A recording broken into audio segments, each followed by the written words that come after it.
You find Thanksgiving stressful? No. Okay. What is Go ahead. Don't say take it. this offensively. I'm going to take it offensively. Just ask me about white people Thanksgiving. What is that like? Tosh Show. Tosh Show. Tosh Show for show. If there's product in my hair, it must be Tuesday. Tosh Show time. Eddie? Yep. Guess what? What? Thanksgiving right around the corner. Hit me with the gobble gobble. You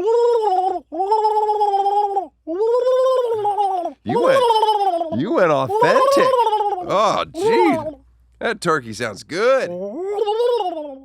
You excited for this Thanksgiving? I am excited. I love Thanksgiving. We're sharing it together. We are. Oh, our families are going to be together. We're going to, be thankful. Oh, we're going to watch a lot of football? We're going to watch nothing but football. Oh, let's go to Bears-Lions. Now, Detroit has been playing on Thanksgiving Day since, are you ready for this? 1934. There were only 2 teams back then. Wow. I don't know who the other team was, but Detroit was losing on Thanksgiving Day. That was the tradition. For 90 years, they've lost every single game by double digits. Well, this year's going to be different. They're going to destroy the Bears. They are on their way to the Super Bowl. Now, they won't get to the Super Bowl this year. They'll probably lose in the first or second round. No, they won't lose in the first round because they'll probably have a bye. But, That's good. yeah, they'll make it to week 2 of the playoffs, and the town will be like, yeah, it's good enough. Motor City, let's build a car. Okay. All right, the next game is the Giants and Cowboys. These are 2 bottom feeders in the NFC East. They have fallen. Cowboys are unwatchable at home, just unwatchable. And the Giants, well, they got rid of Saquon Barkley for Daniel Jones, who's now a 3rd stringer. Congratulations, general manager. Way to really eyeball talent. Now, the final game, the entree of Thanksgiving, the reason that we slaughtered the indigenous people, the Dolphins versus the Packers. There it is. Here it is. Give thanks, and ye shall be thanked upon. Yeah, I like getting thanked upon. Okay, the Dolphins go up to Green Bay, probably the most depressing city in America past October 31st. In the overhead shots, try to paint it as a cute, quaint town, but it is fucking horrible. Thank goodness it's at night, so the Dolphin players won't be super depressed when they see the nothingness that is the Green Bay area. Now, you know that team is owned by the fans. Right. And that's incredible. I just wish the fans would move and then bring the team with them. And we could have the Montecito Packers. That would be fun.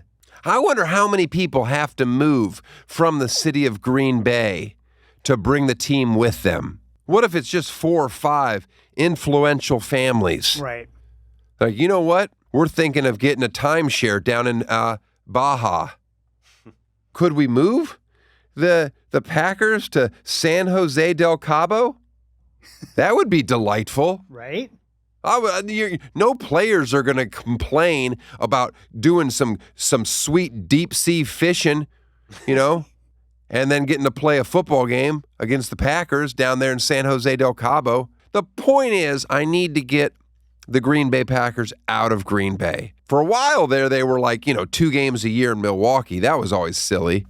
Where would I want the Green Bay Packers to move? I mean, does it have to be near a bay? Yeah, it probably does need to be near Bay. It's not going to Oakland. What about Maine? Get them. Maine? Yeah. That's a good idea. Yeah. Bring them over to Bar Harbor. Yeah, there you go. The Bar Harbor Packers. That sounds great. Bring them to Maine. Maine is so much more fun to visit than Green Bay. Now, Appleton, Wisconsin, don't get me started. Love it. Oshkosh, love it. Madison, heaven on earth. Right. Milwaukee, I'll be honest with you, I enjoy it. But Green Bay, depressing. Here's the thing. When you're in Green Bay and you're like, wow, this couldn't get any worse, realize there's a whole country above you. By the way, Thanksgiving is probably, one of the worst holidays. But the food. What's your favorite piece of food that day, Eddie? I think I like stuffing. The stuffing. Yep. I'm in your wheelhouse. Mine is the rolls. Oh, yeah. I just like the roll. If the rolls aren't good, I'm furious at the meal. And they need to be plentiful. I need at least 4 rolls to get me through a fucking horrible Thanksgiving meal. And you know where we're going to be, Eddie? We're going to be in the beautiful state of Hawaii. Right. We're going to be in Maui. The rolls that I want the local rolls. I want the King's Hawaiian. Yep. Oh, it's so soft. Those King's Hawaiian, if you get the round loaf, that'll make you the best French toast you've ever had. By the way, if you're going to do the wishbone, you break the wishbone I do. by yourself? Yep. Just Oh. go. I win either way. Good point. Now, me, I got a little strategy with the wishbone.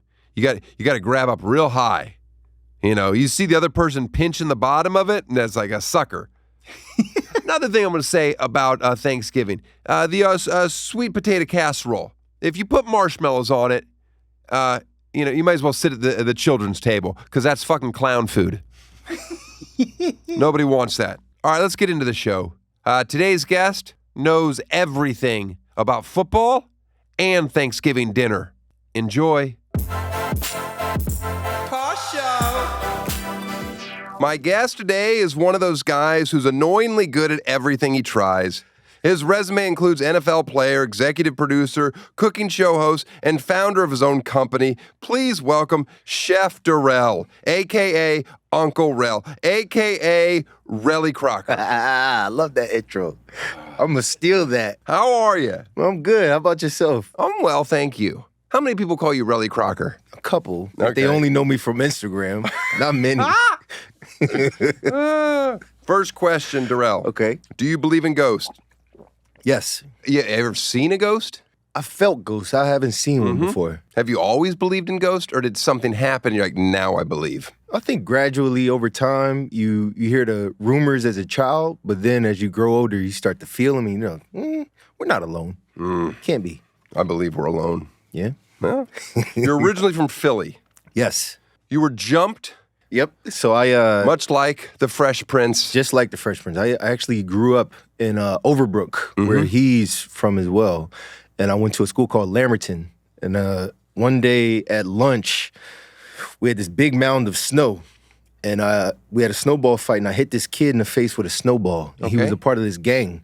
Our school was K through 12, so he K through 12 is a horrible idea. absolutely, I agree with that. And this kid, he was part of this gang, hit him in the face. A couple weeks later, he's like, "Man, we fighting." It's like, all right, bet. So we went to this place called the News Nook, which is across the street from the library near Lamberton.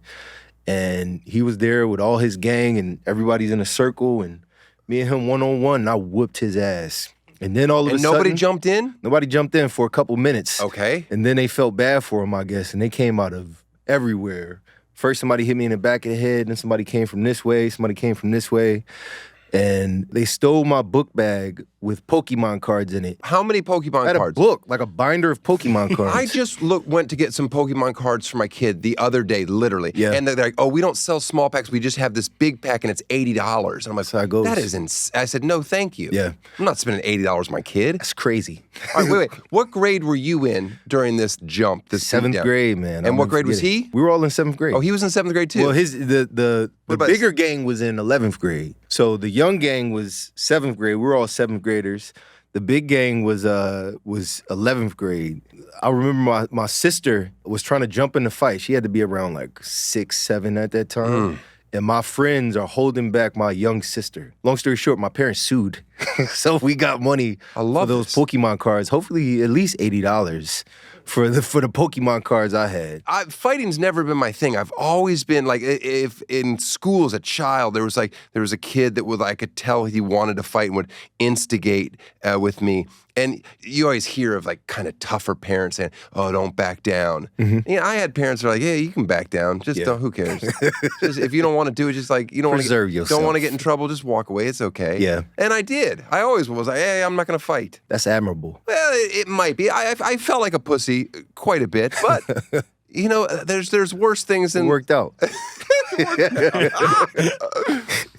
And then they moved you to Delaware. Delaware. What was life like in Delaware when you first moved there? Were you like, oh, this is different? Delaware is different. It's interesting because in Philadelphia, it's very segregated. So you got black community, you got white community, you got rich folks, non-rich folks. Whereas in Delaware, everybody's forced to be together, and it's beautiful. Like it's a cool place. It's a lot of farmland, no taxes, so everything's cheap. Gas is super cheap. I know nothing about Delaware really. Although I did date one girl from Delaware. She's oh my goodness. Now that I think about her, Was she a farmer?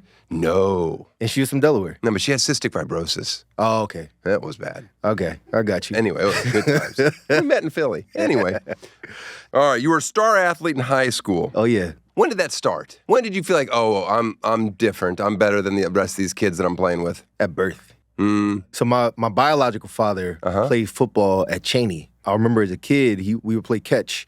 And every time I dropped the ball, he'd make me do 5 push-ups. And around 7 years old, my stepfather came into my life, and he put me in organized football. And once I got in organized football, I wasn't scared to get hit. And when you play football, once you get hit that first time, you say, I like this or I don't like this. And I liked it. And so after that, you just keep getting better and better. And by the time I got to high school, I was salivating at the mouth. You were running back all through high school? Only in high school, actually. Growing up, I was a center. And once I got to high school, never carried the ball in my life. My coach was like, man, we're gonna turn you into a running back. And by my senior year, I was the #1 ranked player in the state. I was Gatorade Player of the Year, got a full scholarship to Syracuse. And But that was Delaware, right? Delaware. Mm-hmm. It ain't Florida, but if I would have been in Florida, I would have got Gatorade Player of the Year too. All right. Did you play? You played sports? No. No? I can see you as a kicker or even a wide receiver. No, I think a wide receiver, that would have been nicer to lead with that. No, extremely athletic, but didn't play football. And you're tall too. Oh, yeah. Punters are tall. Fuck punters. Nah, punters are dogs. Don't care. Oh. Fair enough. Football's not my thing. Love it. Love watching it. Yeah. No desire to play it. You know what killed me with team sports? I always liked individual sports.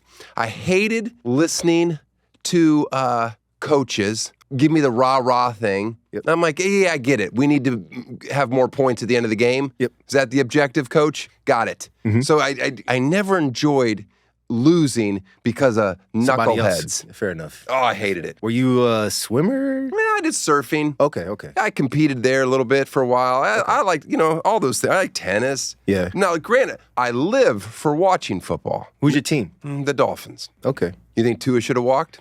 Hell yeah. That's not something to play with. Too young. I'm 36.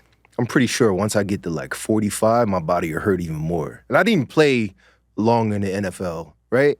When that adrenaline is flowing and you feel invincible when you're young, it's all fine and dandy. But when the OGs tell you how they feel, or you see people who retire from the NFL walking with canes or compression sleeves on their knees or wonky and like gotta eat their food blended.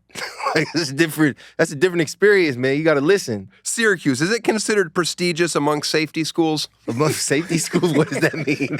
It's throwing shade. I would say, now that I live in LA, I would say Syracuse is the USC of the East. Like a private school in the middle of the ghetto, but the only difference is our students don't stay in Syracuse, whereas USC students probably stay in LA. Our students just go back to New York City. But in terms of prestigiousness, Syracuse is our network is ridiculous. Now, did you know Pete Relyea? You were a freshman at Syracuse when he was a senior. He works on this show. Oh, really? No, Yeah. I didn't know him. Oh, man. He was a big man on campus. What's up, Pete? I love that. By the way, what was it like being a star athlete at a Division I school? Were you just swimming in women? Yeah.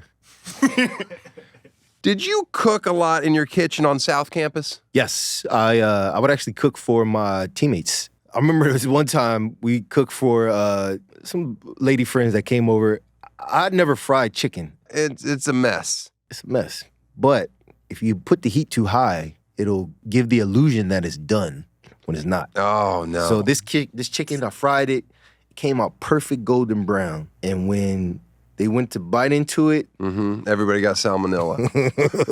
possibly. You ever shit yourself as an adult? As an adult, I've never shit myself, but I remember when I was in school, one time I went to wipe and a little got on my finger and it got on my shirt, and I had to go back to class. Oh man! And I had to like take off my shirt and like wash it and put it under the dryer. That's no good. That's no good at all. I mean, how old was this? I was probably about like 21, 22. Oh, geez. Okay. All right. It's embarrassing. You made it to the NFL. By the way, your first year, you didn't get drafted, but you made it to a team and you were on the Bucks. Yep. Practice squad. Yep. What's the practice squad make? Not much. They make probably make like $9,000 every 2 weeks back then. That's actually good money. It's great money, Yeah. but it's not life-changing. You No, never no. have to work again money, obviously. $9,000 for 2, is that just during the season? During the season, you don't get paid in the off season. Okay. But I went to school in the off season, so I was okay. Mm-hmm. And then I went back to Syracuse, finished up my master's during the off seasons, and then I would just fly back to. By my second year, I was with Houston, so I flew back to Houston, played on the team, and then off season would just go back to school, finish up. What was your playing weight? With the Bucks, I was in a 4.3, so I was about 230. The linebackers are super small there. And your weight today? About 240, less muscle. You want to not have that cane at 50. Well, I ride a bike now. Okay. So I ride a bike a lot. I had 2 knee surgeries in college. Uh-huh. The way I ended my career is in practice. I compressed one of my vertebrae, put my neck down when I hit somebody, and compressed the vertebrae. So that still is painful. But like this morning, I did some yoga. If I could right now snap my fingers and get you to the weight that you wanted to be, what would it be? This one, I look good. Well, you look good, but Yeah. 240 is still a lot of weight to carry around Yeah. on the knees, especially new knees. Well, I'm big bone. So That's not a thing. If you see my lady, her bones are like this big. Like her arms, like you can look at her If arm I and showed say, you your skeleton, I'm gonna let you know it's not different. Is it the same? Yes, it's the same.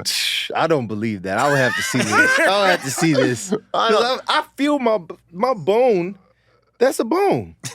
That's a big ass arm. That bone is big in there. I know it's big. You're telling me your bone is the same size as my bones? Probably. Really? Am I wrong?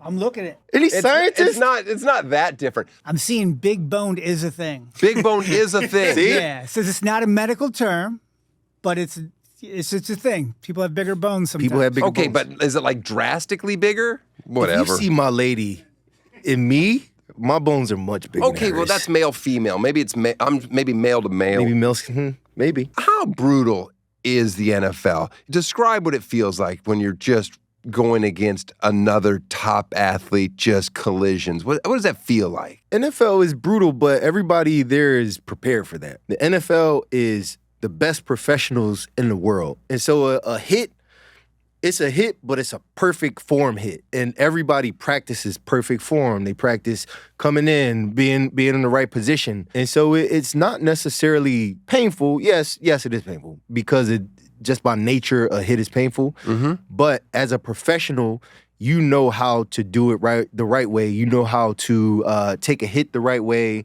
And it's not as bad as it sometimes looks or seems. It's just the fact that everybody is so good and so big, the injuries happen. Like those things will just happen because that's the nature of the game. Yeah. But most of the time you practice the right form, right things. So it's not as bad as it seems. That seems scary. And it seems fast. Very fast. Very fast. Are you still quick? Oh yeah. I'm an athlete at heart. Like know. I feel like You feel like if you get out there right now, you feel like you'd be good for a game? hell no. No. Hell no, not even one play. Because those are elite athletes. Mhm. Okay. I'm not an elite Respect. athlete. But I'll say this. If you and me were to race, there's the athlete in me would make sure that unless you super fast and I'm pretty quick. You are? Yeah. Yeah, I raced the fastest Paralympian with no legs. I smoked him. that was nice. But I raced him with his blades That's good shit. in the sand. That's hilarious. So he didn't stand a chance. He didn't stand a He chance. thought he could. But Well, that's a strategy, man. Well, listen, I didn't pick. I did pick the place. My mother, her whole life, she's always told me, she's like, I could be a running back. She's like, I just have the ability to get out of the way. Yeah. To this woman's like 80 years old, and she's like, no, I know I could do it. I'll tell you this. Mm-hmm. If I was a linebacker and I saw your mom, I would light up. Light her up? Oh my gosh. I would tear her ass up in the hole. Come through the A-gap. I'm a killer. Can't believe he's tear my mom's ass up. I'll tear it up, man. When your career ends in the NFL and you're not a star player, how do they take care of role players or people that have a small role on the team post the NFL? Is it nothing? Is it like, all right, see ya? NFL Players Union does a good job because anybody who makes it to the NFL, that's hard to do. It's not easy. I don't care if you're practice squad or whatever level you're at. NFLPA does a good job of protecting anybody who makes it to the NFL. So now, for instance, I get 50% off Cole Haan shoes because I'm a part of the NFL. I know, right? Sure. Cole Haan's a comfortable, man. That's a very comfortable Yeah, shoe. yeah, absolutely. So like things like that, man. You still get discounts. They still there are like insurance plans that you can get through the NFLPA. And so I'll say that the NFLPA, they do a really good job of taking care of everybody who makes it to the NFL. NFL, I don't know, that's a different entity. And once you're out of the league, I don't think that's their problem anymore. Do you like football now? Oh, yeah. I like watching college football more than NFL. I'll actually be in Syracuse this weekend. Okay. I like being on the sideline. The energy of a stadium is like none other. And at Syracuse is cool because we have probably one of the loudest stadiums in the country. We have a dome. And being on the sideline of a game, I still love it. Still love it. So who's your favorite pro team? Eagles. Die hard. Die Hard Eagles. So's Eddie. Oh yeah? Oh, sing it, Eddie. EAGLES. Fly, Eagles, Oh, fly. I said sing it, and then he just does this weird Eagles stuff. All right. You know, I always liked Barry Sanders when he was interviewed when I was a kid. They're like, hey, do you ever watch football? He's like, nope. And he's like, you ever seen the Super Bowl? He's like, nope. He like wasn't into football. Some people like that. But he made it to the top of the profession and was like, listen, I'm great at this. It's given me a wonderful life, and I respect that. But, I mean, the two don't have to go hand in hand. You don't have to love what you're great at. Yep. You know what's wild? I'm a chef now, right? And I love food. I love to cook food, but I don't eat out a lot. Like I don't necessarily go to a bunch of restaurants. I appreciate really good food. Yeah, but you can make good food, so why go out? But that's the same as I go out because I can't make good food. But that's the same as Barry Sanders. Like of course he could make good plays, but he doesn't necessarily watch good plays. It's more so to him, I would say, in relation to it, food for me is a feeling. It's not something where it's a obsession. Like I'm not obsessed with it, but I'm good at it. It's kind of spews out of me. The same way Barry Sanders played football is kind of the same way that I kind of do food now. And so I can appreciate his stance on not watching the game but still being great at it. I mean, to make it to the top and then walk away, I think you did pretty good. Oh, hell yeah. Talk to me about after you finished football, you had finished getting your master's at Syracuse, and then you went to work for a bunch of agencies throughout the... Yep. So I worked in advertising. I have a master's degree in advertising. After college, went to Boulder, Colorado, worked as an intern in production, and then I moved to New York City. Talk about the women in Boulder, Colorado. Hairy. Oh. Yep. but kind. Hairy, kind. And But kind. and shoeless. Oh, yeah. Yep. How'd you get into meatballs? One day after class, I made a really good recipe. Just out of the air? I had everything in the fridge. I remember making it and calling my best friend like, yo, come over, we got a winner, man. But at the time, I had an Italian girlfriend. Okay. One time, her mima made meatballs for New Year's, which was like a special time. Like she never made meatballs. She would only make them for like special occasions. Okay. And they were like, yo, mima made meatballs. And everybody was like super hyped about it. And I remember eating this meatball and I was like, I didn't know meatballs could taste this way. Like mine were good when I tried it. The sauce was really the driver.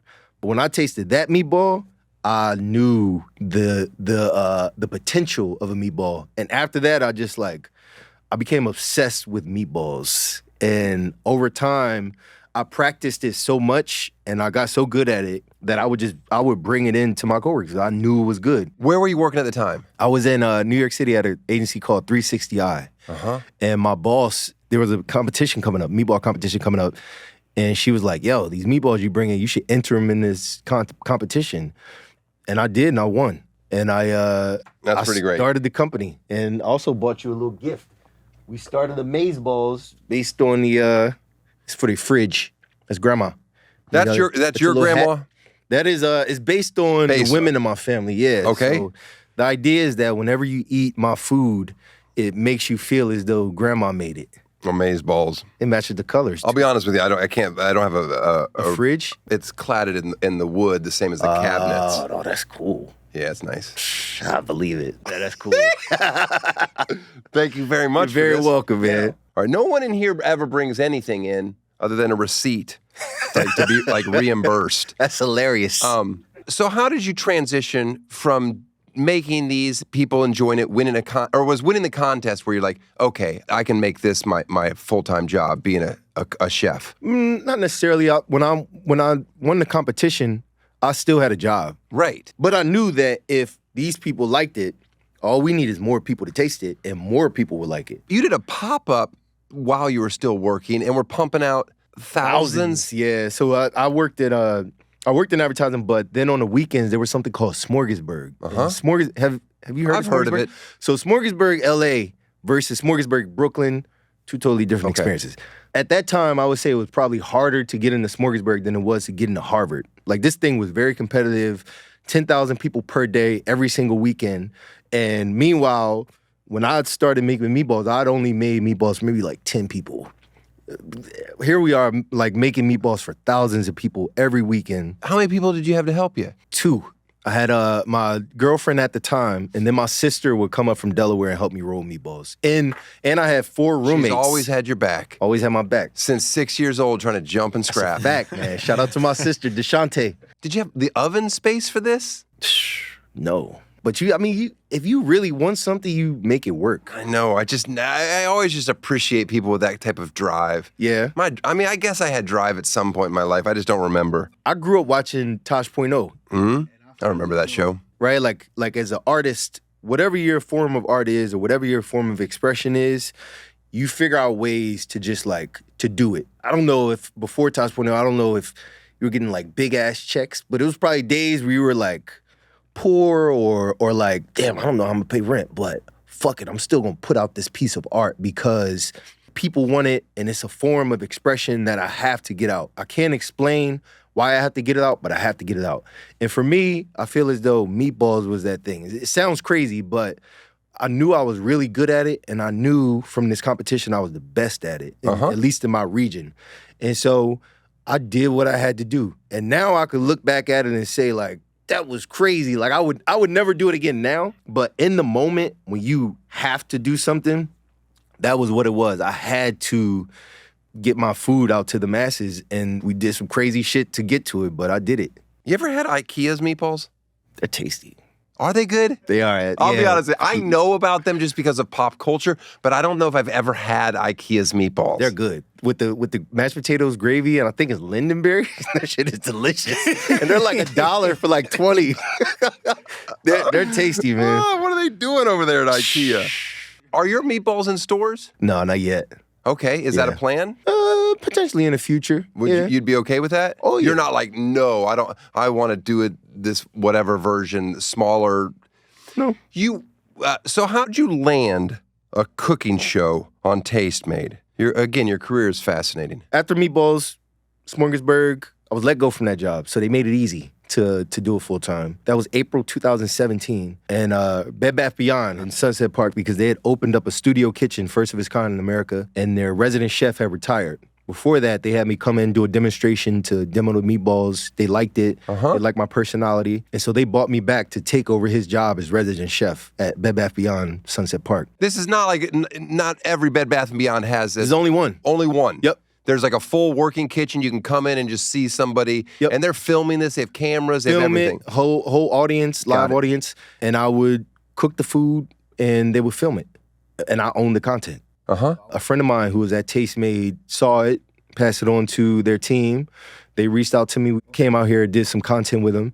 And then over the years, we just kept building a relationship. 2020 hit, everything shut down. By this time, Amazeballs, which is the company, We were in Smorgasburg again. Got back into Smorgasburg. We had a licensing deal with Levy Restaurants at Barclays Center, and we were also doing corporate catering at offices around in the city. And so I was like, move to LA.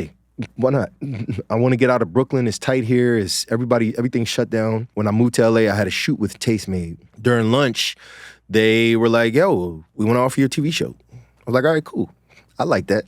And so we came on with the show, shot it a few months later, and then season 2 came, season 3 came. How about the producers? Did they understand what they were doing with you? You would go off the rails and absolutely. And they didn't really know how to capture that gold. Is that fair? Kind of. I would say it's like show that I have was kind of like this. Like you're prepared, right? You have notes, but along the way you just kind of like riffed off and right. you freestyle. We started talking about fucking getting shit on our fingers. Exactly. But with the show, it's the same thing. Like they give you kind of a guardrail, but then once you get into the moment, like a different character comes out. I don't know what it is. Like anybody who goes on film, like whatever your caricature, like the big personality, big whatever. That's what comes out on camera, and I really can't control it. And so we would just be in the film room, and whatever came to mind, I would just say it. And sometimes they keep it, sometimes they take it out, but... Did you have to fight for stuff? Oh, yeah. By my second season, I got an executive producer credit. And so I was able to kind of come in and be like, nah, let's keep that.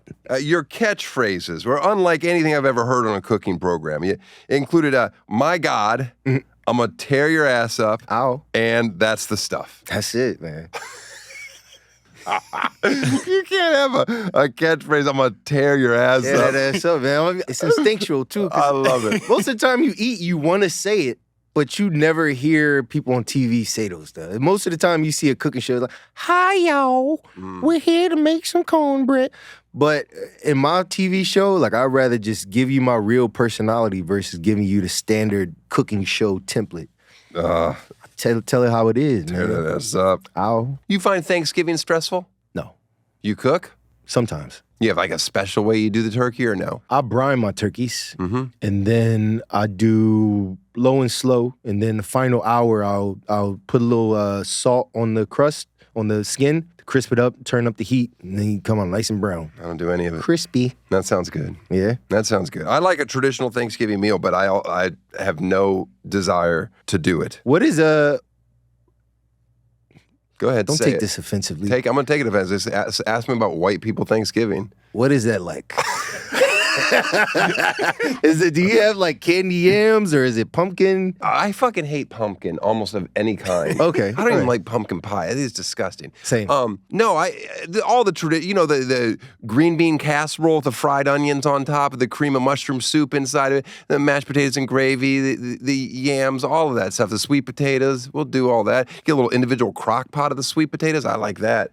If the chef is whipping something like that up. What about music? Do y'all play like do you have like a playlist for Thanksgiving? No, not a playlist, but I like to have some music on at all times, and then I'll out of respect for the family, I will mute the football. Oh, yeah, same. When we eat, my mom makes us mute the football, but luckily, like where we sit, you can kind of still see the game. But yeah, that's same in my house. We mute the football. No, look at that. We're not that different. Yeah, not at all. Look at that. And no pumpkin. That was a surprise. I'm not going to lie, but I'm sure a lot of fucking people love the pumpkin. You guys all like pumpkin? No, I hate it. Nope. Yeah. See, there's there we go. Half and half. Speaking of your grandma before, what did she cook that you would miss? So my grandma was from the South. So grits. Okay. Grits, she cooked a lot of grits. Hence, that's that's kind of like my default. I can eat grits with anything. I'll put meatballs on grits. Oh, yeah. Or approve of that. Yeah, grits, catfish. My mom actually makes the best mac and cheese I've ever had. So like Southern style food for big boned people. Everyone says that they have like the best mac and cheese thing, and then I taste it, I'm like, yeah, right, it's good. Yeah. How it's not that different. It's not, but I think it's just nostalgia. Okay. I would say that's the thing. Once it feels like home. Yeah, once it feels like home, there's a frequency that comes through the food when you taste it, and you're like, yep, that's it. You ever had a chitlin? Have I had chitlins, Eddie? I don't think you have. I don't think I have. Yeah, I've only had them once, but don't eat those. Talk about these crazy parties that you used to cater. I remember this one party I did at the Chelsea Hotel It was my doctor at the time. He was my chiropractor. Him and his partner would do these underground weed and burlesque parties. And so he invited me to it, and he was like, oh, we would like for you to cater it. And they tell me the location of a day of. And so I pull up to the hotel, and I have this, my sous chef was like this super Christian lady, like old school Christian lady. Guarantee she'd never seen anything like this. So we go into the party, and we're next door to the dressing room, and we set up our table, and I'm serving the food, and people walking in. Everybody's in masks and like suits and shit like that. And This is a sex party. it wasn't a sex party; it was a burlesque party. But we weren't in the main room, so we don't know. I don't know. It's just people coming in, they're masked up, and we're serving the food. Then all of a sudden, everybody goes in there and they take their seat, and out of this room comes like this woman dressed as a clown with like a bustier, like super tight and like a thong on and high heels, dressed like a clown, just like walking in the room. Behind her is another woman runs out the room with like tassels on her nipples and like runs into this room and does her dance thing. And then you see like these two guys come out just fully in leather, like red leather and high heels, and one's walking like a dog. And the other one's just like behind him, like hitting him with this whip. And I'm serving food right next to White this. people? White people. All of them. And I was like, man, this is some crazy shit. And I guarantee that woman next to me was like, I'm never doing this again. Because I hit her up again after that, and she was like, nah, I'm busy, man. I was like, damn. Did they enjoy the food? They love the food. Oh, Absolutely, sure. yeah. Yep. Love the food. That's the cool thing about food. Like before I got into it, you wouldn't know these little worlds exist. Mm-hmm. But at the end of the day, everybody got to eat. And it's cool to be able to serve. Even the guy walking like a dog getting that's whipped. a fact, man. You guys got to sit up and eat at some point. You gotta take it's- the little fucking apple out of his mouth and fucking eat it. Yeah, man. Did you do any new catchphrases while you were there? I didn't say tear that ass up. I'll tell you that. No. Everybody's on the show. I try to bring them stuff. I just give you stuff that's laying around my house. Okay. It's never exciting. Mm-hmm. See what I got for you. First thing I got for you. We never use this. It's this fancy spice rack. Oh, nice. I don't know if you've heard of March Pantry, but if you look it up, it's hundreds of bucks. Okay. And I can have this. Yeah, it's yours. Shout out to you. This is a heavy ass stand. Well, yeah. Well, don't scratch my beautiful table. I just got you. this table. Fair enough. Yeah, put that on the floor. You can put that on the floor, please. You ever fuck with chili? Hell yeah. Okay. Then this is where I got to get you. This right here, Malibu Chili Cook-Off. My man. You know I won a chili competition too. Next year, it's in September. Okay. You're entering. Boom. Boom. You do this? No, but my friend Mona, shout out Mona, she'll get you. Make sure you're in. All right. Look at that. You got to tighten it up. My head's bigger. Oh yeah. You had this on your head? Yeah. Yeah, your head is big. That looks good. That looks good. All right. That looks good. You interviewed. I saw you posted with Ricky Williams. Yep. One time I was doing something with Ricky. We were shooting something, and he knows that I'm a diehard Dolphin fan. And he said to me, honestly, he was like, "Hey, you know, when I left, when I quit, were you mad?" And I was like, what? I was like, absolutely mad. I was like, they destroyed you. Yeah. They forced you to run through the middle for a decade. Yeah. And just hammered you because you were the only person on the team that could do anything. Yep. You know, he was after Marino before whatever. And I was like, this notion that I as a fan, a fanatic, care, I don't want them to destroy themselves. Yeah. I was like, you're nonsense, Ricky. Now with Tua, he should take his $96 million and go. It's guaranteed, too. He got some money guaranteed. No, he's got 96 guaranteed. And the other 100 is like, but here's the thing with him. You know that it's Hawaiian. They've got this culture. His entire family is geared around football. I've heard stories about his father raising him, and it wasn't do 5 push-ups. It was a little more intense. 500. Or it might have been something else. I'm not speaking on what I don't know, but I'm just saying, their whole livelihood is football. Their whole family lives. He's got a lot of mouths to feed, and I don't think he's gonna walk away under any circumstance. I mean, if you can't feed it with $96 million, how big are these mouths? I know. It's crazy big mouths. I know, and you got no income tax there too. So listen. I always thought it would be great if someone came out like a Heisman Trophy winner, waited for the draft, got drafted #1, and then said, no, thank you, I'm not playing. That would be lovely. In fairness, what did happen. Charlie Ward Yeah, he got the Heisman, went to basketball. said, you know instead. what, I'll sit on the bench in New York for 2 decades and just make bank. Collect checks. Brains intact. With a Heisman? What? This is why I've always felt bad's not the right word, but whatever, a little sad toward football players.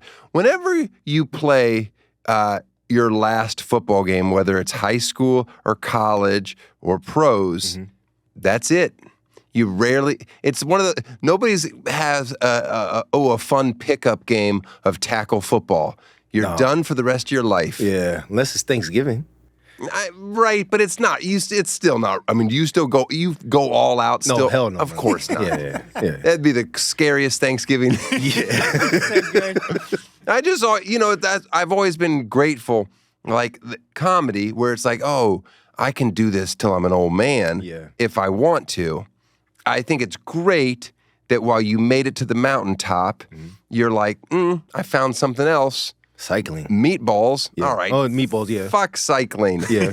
Fair Okay? enough. Does cycling really, does that get you going? You're like, you love it? Hell yeah. Oh, man. I see you guys on the PCH in your Pelotons. Yeah. Oh, groups of you. And I'm just like, oh, shit. I'm gonna hit them. I'm going to get over. I don't do that. I'm not like a... You don't race with people? Or- No, I do by myself. And I wear like this hat. I have no shirt on. Like Okay, so I you- ride my bike like a fucking Huffy. I ride expensive bike like Huffies. It's funny to me, though, that they do all, like, wear the tight gear and everything like that. It's like, well, you're not actually in a race. Why does it matter? I don't care for those people either. Okay. But I ride my You're bike. not wearing the pants? No. You don't have the butt thing? I wear this shit, man. Like Oh, you don't have a pad in your ass? Nah. Oh, okay.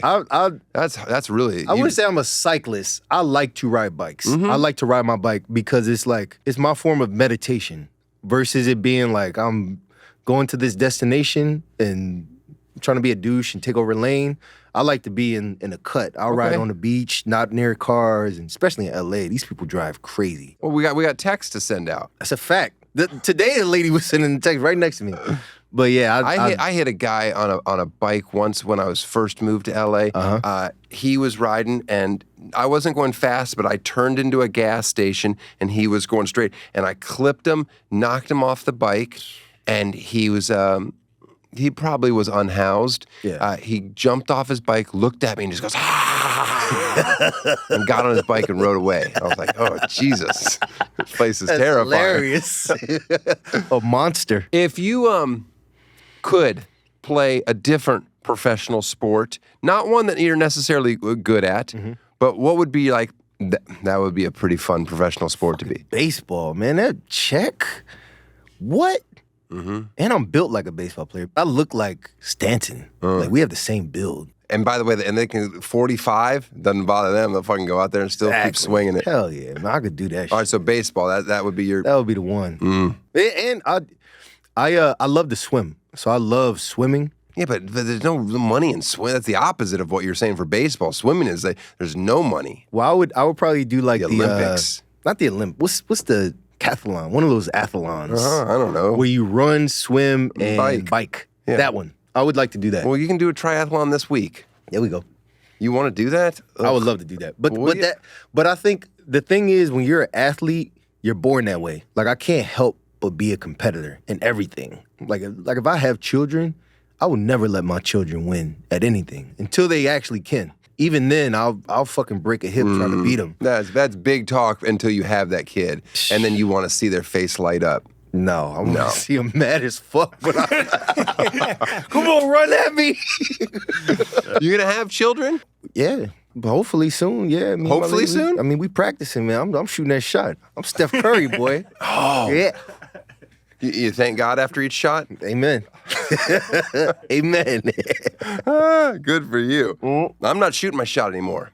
I had my shot snipped. Yeah? Yeah. How was that? It wasn't so bad. Is it like a dog where you become like super nice after they neuter you? No? I'm just as horny as I was before. Horny as before? That's good to know. I love that. I waited till I was 44. Are you happy with that decision? No. Oh. God, I wish I was still single. Damn, that's hilarious. No. If you could go back, would you have had children earlier, or would you have waited too? No, I wait. I would have liked 6 more months of being single. Okay. That's it. And I needed to know that I was going to be locked up after that, so I could have gone like a madman for 6 months. Yeah, that would have been nice. Get the Rolodex just with tons of extra. Hey, big head. I have a serious question. No. What is your advice to a first-time male parent, especially dealing with a pregnant significant other? You have to suck it up because she's going to be a bitch. I believe that. Okay. Her innards are changing. Like where organs were are now completely in a new spot in her body. It's going to be awful for a year and a half. And you just have to embrace that awfulness. Have grace. And have fun. Okay. And then it's silliness. Do you like kids? I love it. Yeah? You like your kids? Yeah, I like kids in general. Yeah. But I like my kids a lot more than the other kids. When you watch them, is it interesting do they like do things that you do and you're like, oh shit? Or Somewhat. I don't notice it as much as my wife will point it out to me, but it really is a time machine in the sense that you all of a sudden, oh, fuck, I get to relive life again. yeah. Huh. So that part of it's neat. You're like, oh, this is different. And I always knew that you were going to care more about them than yourself. But when I was just my own self, that's all I wanted to care about. And I was good with that. Yeah. But then when you get the kids, you're like, oh, this is fun. Seeing all their silliness. I look forward to it. That's good. Yeah. You'll be good. Thank you. You'll be good. I appreciate that. All right, well, listen, Derrell, we appreciate you being on the show. And I look forward to seeing you at the Malibu Chili Cook-Off. Hell yeah, brother. Thank you. Tosh Show. Boost Mobile, America's newest nationwide 5G network, wants to help you get the amazing new iPhone 16 Pro, the first iPhone built with Apple Intelligence. We have to take a break from the laughs here for a minute because I would never make a joke about deals this good. Never, ever. Not in a million years. Not for $1 million. So here's the first deal. Boost Mobile is offering everyone a new iPhone 16 Pro on them with no trade-in needed and the freedom to upgrade every year at boostmobile.com. The deal is so good it transcends jokes. Visit boostmobile.com to learn more. And here's the second deal. Boost Mobile will give you up to $1,000 off the new iPhone 16 Pro, no trade-in needed, at Apple Store locations and the Apple Store online. This one's so good, I hope they make a law that prohibits anyone from ever making a joke about it. Try to make a joke about Boost Mobile or the amazing new iPhone 16 Pro with Apple Intelligence, and you go straight to jail for the rest of your life. No parole. No visitation rights, no smiling. You broke the law. That's how serious I am about these incredible, life-changing deals from Boost Mobile. Visit your nearest Boost Mobile store to learn more. Tosh Show. Thank you, Derrell. I hope he wins that cook-off next year. Then I'll take some ownership in it. We're going to do that segment we haven't done in a while. Hello from Tosh Show. From Sydney and Justin, they invited me to their wedding. The invitation was in both English and French. So who knows where the wedding is? I didn't click on the link because I'm terrified of that stuff. I don't click on links. Anyway, nice of you to reach out. I wish you all the best. Zero chance I'm going to be at your wedding. All right. Boyswearpink.com. toshshowstore.com. Guys, get your gear. I saw my father-in-law out walking around town with his horrible knees wearing a Tosh Show sweatshirt just this morning. I'm like, look at you. He's like, I'm spreading the word. Just want people to ask me about it. I told him right where your office is. I'm like, God damn it. What else? Eddie's tour. Go to his website. Go to our website, danieltosh.com. Check out our tour. And now, you ready? You ready, Carl? Free plug. Let's do the free plug. Hit the music. Oh, wow. That is depressing. That is extremely depressing music. Well, it's free. Okay. This week's free plug is from the Wheeling Turkey Trot, a 5K on Thanksgiving morning in beautiful Wheeling, West Virginia. Where is that exactly? What's that near? What real city? Pittsburgh. Near Pittsburgh. Oh, man, Wheeling.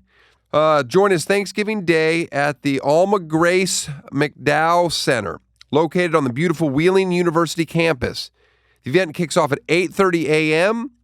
with a 1K children's fun run. Look at that.